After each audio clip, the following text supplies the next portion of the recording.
Correct. And I didn't want to be her. Yeah. Correct. It goes back to the importance of thoughts. Yeah. In any sort of mental health recovery plan, treatment plan, you know, whether it be from, you know, PTSD, depression, anxiety, substance use disorder, goes back to your thoughts. Is it something else that you mentioned? Being a fighter. Being a fighter, that's a protective factor. Yes, it is. You know, that's a protective factor, and that's what that contributed to putting you in a position where you basically were able to triumph over all your mental health disorders and substance use. You know, that's a protective factor, being a fighter. And so if you think back to when we were talking about person A and person B with the PTSD, so even though, let's say, person A experienced what society would say a more traumatic and horrifying event than person B, right? And their recovery, their treatment plan should be more exhaustive, you know, detailed, and it may take longer for them to recover. If they were a fighter, okay, right, they would recover, you know, at a faster rate than person B. That's a protective factor, you know, not being okay with losing, understanding that I can get through this, okay, and I've been through worse fights in my life, and I have persevered, so I'm going to continue to persevere. It goes all back to up here. Your thoughts matter, and then your values. Like you said, you looked in the mirror and you said, I didn't like that person, that bad person. It goes back to your values. What are your values? What are your core values? And are your behaviors, is your life, is it depicting your values, or is it contradicting your values? Yeah. It's absolutely. Like for example, right now, when I was explaining to you about that noise, right? My first thought was, I go back to when I heard the gunshot. Okay. Right? So I had to, in this moment, I had to take a deep breath. And I had to breathe. And I had to realize that I'm present and I'm here and I'm talking to you. Correct. Because then you take those steps of, okay, just breathe. Just breathe. Correct. You know, and it's going to be okay. Like that's the things that, you know, we battle with, or we're, you know, fighting with on the inside to deal with, you know. But so, I love our conversation. It's getting really good.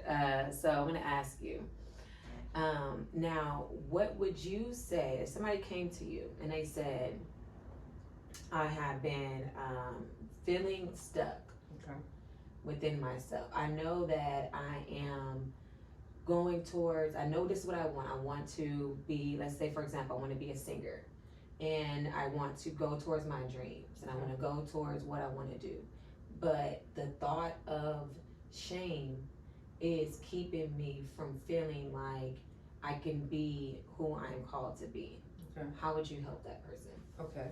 I was first wanting to know what the shame is connected to. Okay, investigate what that shame is before I'm able to proceed into the next step. So, what can you give me a hypothetical situation? What would they say the shame, the origins of the shame? The origin of the shame could come from, let's say, growing up, they were molested by their father, and they don't feel beautiful, worthy enough to be seen in that spotlight for people to see them as a great person. Because what happened to them made them feel low within themselves. Okay. And so that's a lot of deep shame. You know, sexual abuse. Okay, and it's especially because of the perpetrator. You know, being someone that was supposed to protect and love you. So in dealing with that, I would, depending on if they're interested in the therapy and counseling, you know, we would have to proceed with some sort of treatment plan. Okay, but a good first step, let's say if they're really serious about moving forward in their life, right, positively developing, okay, a good first step would be to identify the current thoughts that they're experiencing right now that's holding them back. Are they rational or irrational? You know, like, and so an example, for example, so let's take this young woman experiencing shame as a result of sexual abuse, sexual trauma. Okay, maybe she has a thought, I'm not good enough. Okay, my life is not worth it. right? Okay, that's connected to the shame that she's experienced as a result of sexual abuse. We would have to examine those thoughts, all the irrational thoughts, because as long as they remain unexamined, okay, she's going to forever not do the behaviors necessary for her to achieve her goals, right? So being able to untangle, okay, and distinguish, and my experiencing irrational thoughts from this situation that occurred, or irrational thoughts, right? And examining the evidence for these thoughts and the evidence against it, because that's where it starts. That's where it starts. So she can progress with her life. She can progress with the behaviors necessary to achieve the goal of being a singer. Is that what you said? Yeah. Being a singer. But those thoughts that are connected to that shame are going to forever hold her back if we're not able to untangle what these thoughts specifically are, okay, and are they actually relevant and valid to my existence. Yes, that makes sense. So what I am, concluding is that everything goes back to our thought process. Like mental health is seriously to the point where you have to do mental exercises in order for you to be able to rationalize your thoughts. So do you think that there's different mental exercises for different traumas? Yes, certainly, yeah, because the traumatic experiences were different.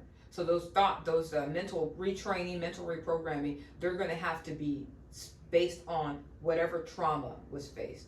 Gotcha. Yeah. For it to be long-term effective, because we can't just give everybody positive affirmations, right? My trauma is not myself. It was undeserved, right? But the more focused we can make it to that person and to that event, the higher the success rate.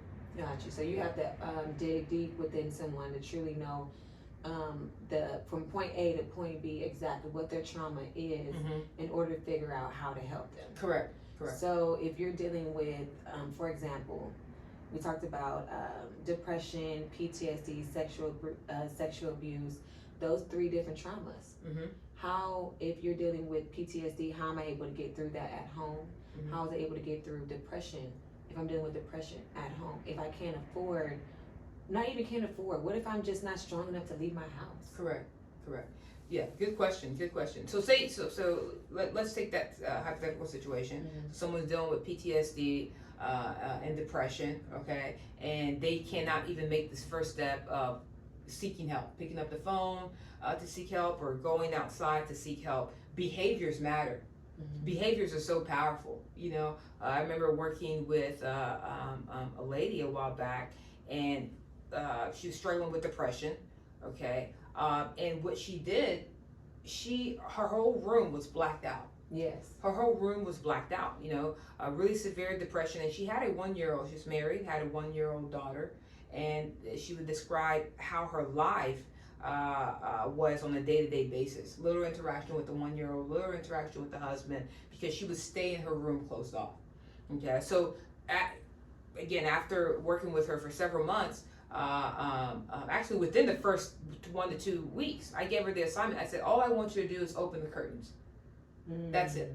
And I said, it doesn't have to be every day. I want you, and I gave her a log. Just open the curtains, okay, at least 1 to 2 times a week. That's it. Okay. And after she was able to do that consistently, I said, now I want you, because her obviously her appetite was affected also. She was eating 1 meal a day, if that. She said sometimes she just didn't remember, or she didn't have the energy to get up and eat milk. And I gave her a food log. Okay. And I said, all I want you to do is have 2 days in which you eat 2 meals. Okay. So it's small steps. So I'm not giving her anything impossible, okay, or anything that requires leaving her house, which has become her, really her prison. Okay. I'm giving her things within her home that she can do. Gotcha. Okay. Wow. Simply open the curtain. I said, you can go back to bed also, but the curtain's open. It's allowing the sunshine to come in. Okay. And the sunshine is a natural antidepressant. Yeah. Oh, okay. wow. That's